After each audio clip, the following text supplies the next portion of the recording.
सध्या काही माणसांना ना पाप ना पुण्याशी देणं घेणे राहिले, ना कायद्याची भीती राहिलीये, ना कर्माची लाज राहिलीये. एवढंच काय तर देवाची सुद्धा भीती राहिली नाही असं म्हटलं तर वावगं ठरणार नाही. कारण पंढरपूर तालुक्यात एक अशीच घटना घडलीये.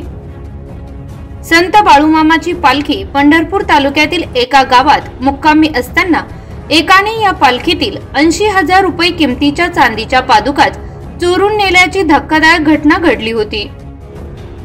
या गुन्ह्याचा तपास करकंबा पोलिसांनी लावला असून आरोपीला बेड्या ठोकल्यात आणि त्याने पंढरपुरातील सोनाराला विकलेल्या पादुकाही ताब्यात घेतल्या आहेत.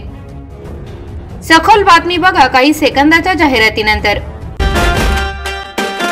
मुख्य पंढरपूर शहरात मोक्याच्या ठिकाणी जागा विकत घ्यायची मग तुमच्यासाठी आहे खुशखबर. पंढरपूर शहरातील हनुमान मैदान, जय भवानी चौक येथे मुख्य चौकातील रोड टच जागा त्वरित विकणे आहे. 550 स्क्वेअर फूट जागेत दुमजली आरसीसी बांधकाम, खालच्या मजल्यावर एक हॉल आणि ज्वेलरीचे तयार शोरूम, अत्याधुनिक फर्निचर, 5 फुटी तिजोरी सीसीटीव्ही सह, वरच्या मजल्यावर एक हॉल व एक रूम. योग्य किमतीत त्वरित विकणे आहे. अधिक माहितीसाठी संपर्क 87 88 12 93 91. श्री संत बाळूमामा यांची पालखी 11 फेब्रुवारी 2025 रोजी ओहळे तालुका पंढरपूर गावातील विराट भुसनर यांच्या शेतात मुक्कामी असताना रात्रीच्या वेळी सर्व सेवेकरी झोपी गेलेले असताना पालखी समोर ठेवलेल्या बाळूमामाच्या चांदीच्या अंदाजे 1.5 किलो वजनाच्या 80,000 रुपये किमतीच्या पादुका चोरी झाल्याची घटना घडली होती. गुन्हा उघडकीस आणण्याच्या दृष्टीने तपास चालू होता.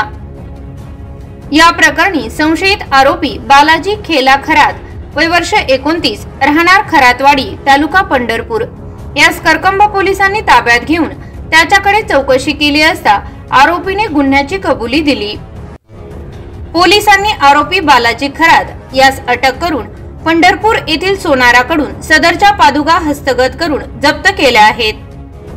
पोलीस अधीक्षक अतुल कुलकर्णी, अप्पर पोलीस अधीक्षक प्रीतम यावलकर, पंढरपूर उपविभागीय पोलीस अधिकारी डॉक्टर अर्जुन भोसले यांच्या मार्गदर्शनाखाली करकंबा पोलीस ठाण्याचे प्रभारी सहाय्यक पोलीस निरीक्षक सागर कुंजीर, पोलीस उपनिरीक्षक निलेश गायकवाड, पोलीस हवालदार बापूराव मोरे, दत्तात्रय द्रासकर, अभिजित कांबळे यांनी ही कामगिरी केली. सध्या आरोपी पोलीस कोठडीत असून गुन्ह्याचा पुढील तपास चालू आहे.